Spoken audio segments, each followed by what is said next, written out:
menjelang Ramadan ini kita berduka cita atas terjadinya perbudakan modern ya, yang dilegalkan atau menjadi legal dengan hadirnya Perpu menjadi undang-undang.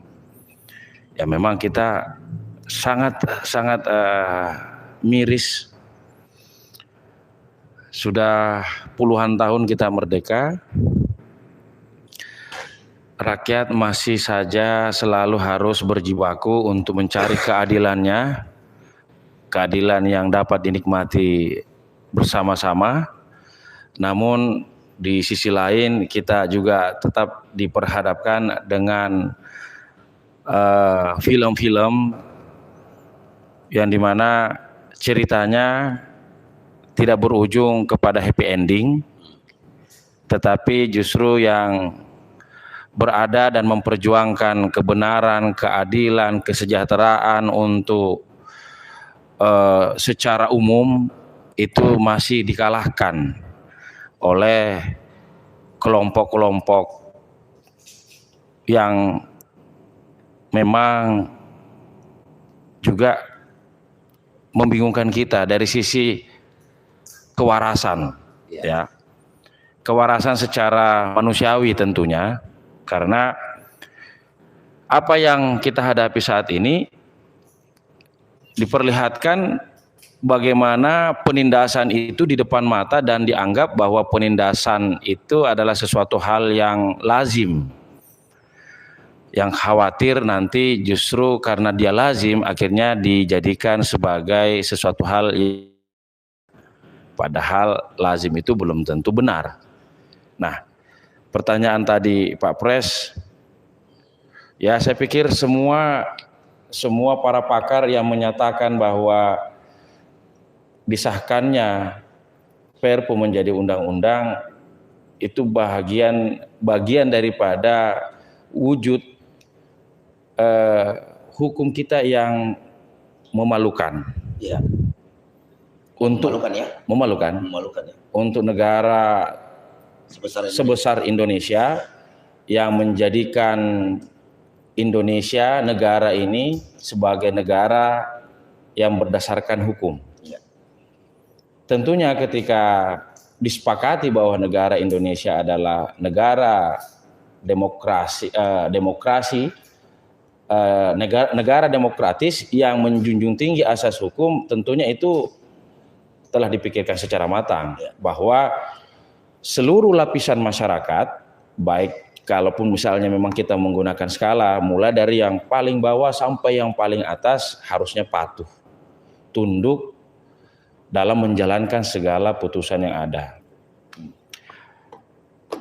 Kawan-kawan yang berkecimpung di bidang hukum, misalnya advokat ya, itu senantiasa mereka diperhadapkan harus menghormati apapun bentuk putusan dari pengadilan. Ya. Suka tidak suka, mereka harus menghargai itu. Dan mereka harus mencoba untuk memperjuangkan sekiranya memang ada celah di situ untuk ke tingkat yang lebih lanjut dalam hal mempertahankan hak-hak yang ada, yang dibelanya tentunya.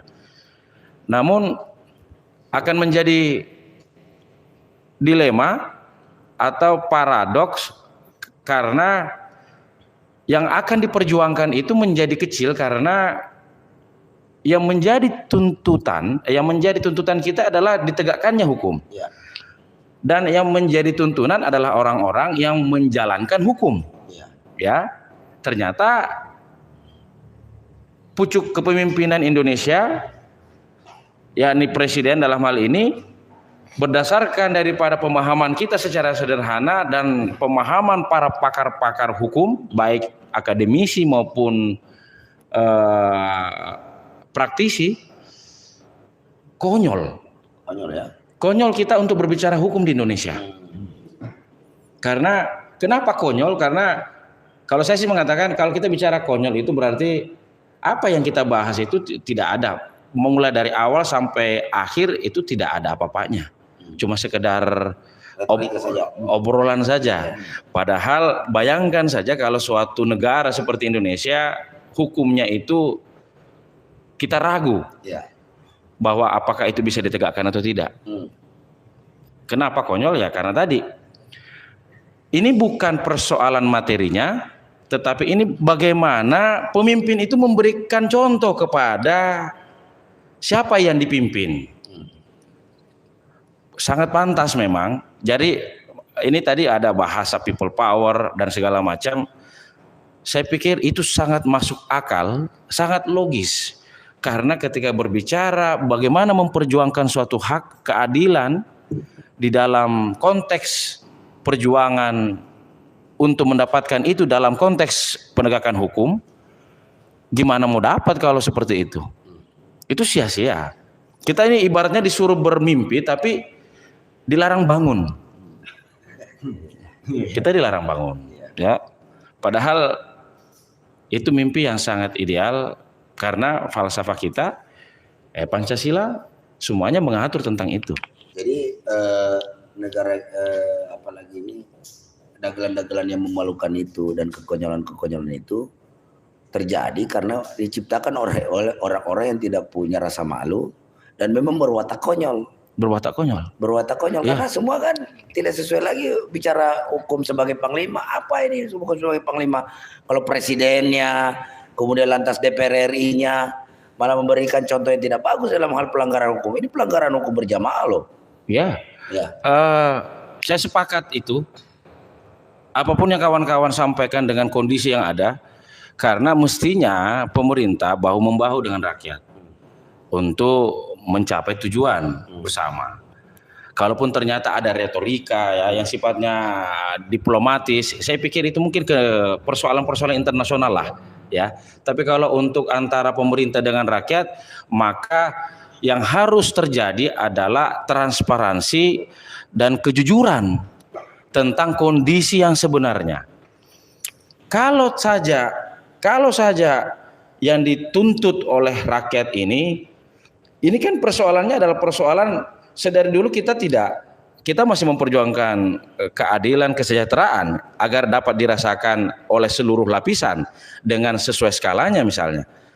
Tetapi dengan kondisi yang ada, tadi disinggung masalah pajak, kalau perlu kita boikot pajak, ya sangat wajar.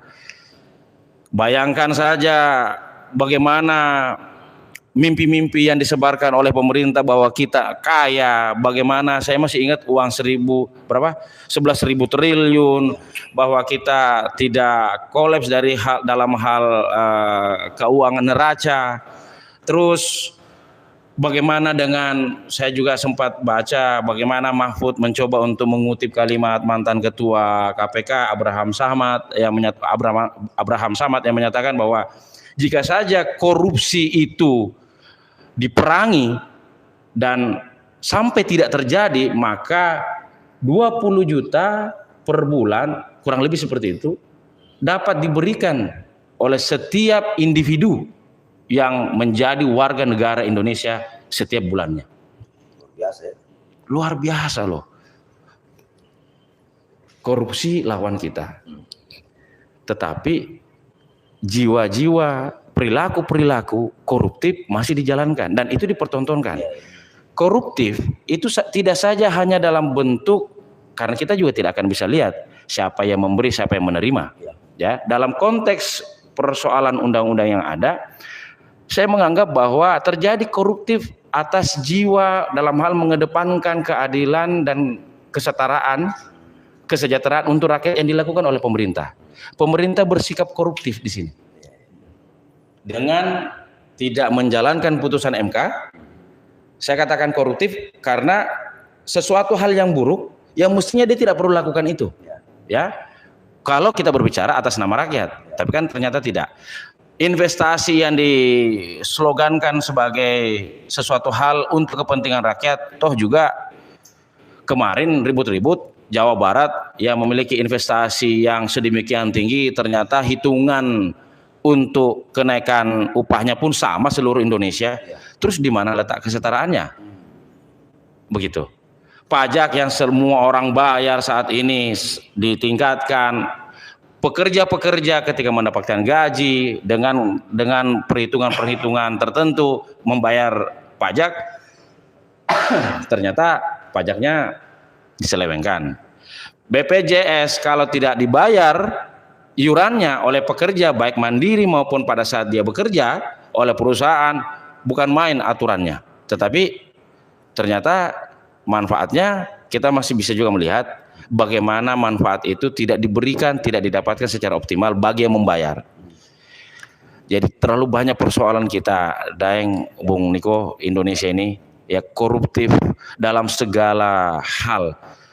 Ya, untuk mencari satu keadilan itu sangat berat. Bayangkan, dan itu adalah sebuah, bukan cuma sekedar cerita. Banyak kisah seseorang memperjuangkan haknya itu bisa justru malah menghilangkan hak-hak lainnya. Satu orang. Kita dalam hal ini pekerja bersama-sama, meskipun mungkin jumlahnya masih di bawah yang kita harapkan dalam hal berjuang bersama-sama. Ternyata berat juga. Bayangkan, satu, kita seperti ini pun masih susah. Ternyata perpunya disahkan menjadi undang-undang. Jadi langkah apa yang harus kita ambil? Jujur saja, saya menjadi seorang apatis. Dengan kondisi Indonesia, saya menjadi apatis, Daeng. Saya berharap saya tidak akan bangun. Biarkan saya bermimpi saja terus. Saking banyaknya persoalan, kita harus bangkit melawan.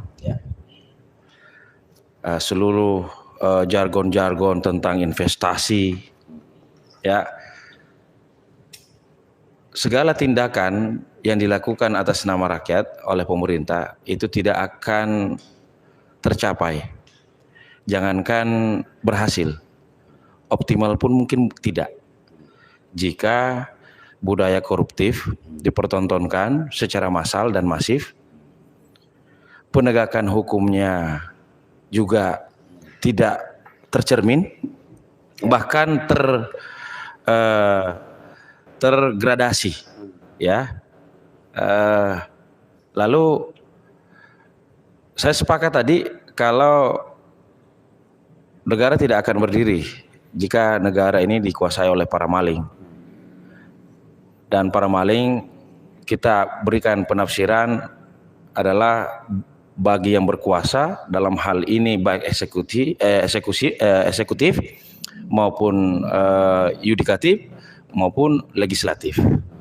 Jadi rakyat harus bisa merasakan bahwa ada kepastian. Yang ada saat ini semuanya hanya sebuah lip service saja, kepastiannya tidak ada. Jadi kalau kita mau meraih keadilan, kalau kita mau meraih ditegakkannya keadilan, kalau kita mau meraih ditegakkannya kesejahteraan, dan kita bisa rasakan semua itu, memang kita harus bersatu sih, Daeng. Seluruh lapisan ya. Dan mohon maaf kepada bagi mereka yang tidak ingin berjuang untuk itu, ya mungkin tetap akan Anda nikmati, tetapi Anda tidak menjadi bagian daripada yang melakukan. Tentu ada perbedaan antara yang melakukan dengan yang sekedar ingin menikmati. Yang jelas sampai saat ini kita terus berjuang untuk sesuatu hal yang sebenarnya tidak perlu kita perjuangkan. Sudah harusnya kita menikmati, tapi masih tetap saja kita harus perjuangkan untuk mendapatkan itu. Khususnya dari kawan-kawan buruh, kita memang menyedihkan sih. Agak susah untuk mengajak kawan-kawan buruh ini untuk bersatu. Karena di depan itu dalam perjuangan itu memang sangat sukar. Banyak rintangan yang akan kita jumpai, dan tidak semua yang rakyat dalam hal ini pekerja mampu untuk menghadapi itu. Tetapi kalau tidak kita lakukan, kita tidak galang seperti tadi, kita harus bersuara, kita harus tunjukkan bahwa negara ini harus kembali direformasi, kembali didudukkan dengan keadaan-keadaan yang lebih baik. Kalau kita tidak lakukan itu sekarang, lalu kapan? Jangan kita di sini berada di ruangan seperti ini mungkin nyaman, ya, tetapi itu menjadi hak kita untuk merasakan itu. Tetapi ketika kita di luar sana, lalu kita berada pada komunal-komunal yang ada terkait dengan ketidakadilan dan kesejahteraan yang mereka tidak rasakan, itu akan sangat berbeda. Jadi kawan-kawan, harap saudara-saudara sebangsa dan setanah air, kita tidak meminta yang melebihi daripada apa yang kita inginkan. Yang kita inginkan adalah coba keadilan, penegakan hukum, kesejahteraan oleh pemerintah diupayakan semaksimal mungkin, karena sampai saat ini itu tidak. Kita perangi korupsi, karena kalau korupsi masih ada dan itu masih berjalan dengan konten persentasinya jauh lebih besar, ya kita akan tetap seperti ini. Aturan-aturan akan semakin mudah diubah dengan pola-pola mencari justifikasi dengan alasan yang sebenarnya tidak logis, dan yang paling fatalnya, kalau kita terima itu, maka kita terima bahwa kita memang patut untuk dibodohi. Saya pikir rakyat Indonesia tidak sebodoh itu. Jadi kita harus perlihatkan bahwa kita tidak bodoh. Kira-kira seperti itu, Daeng. Terima kasih, Bang Niko.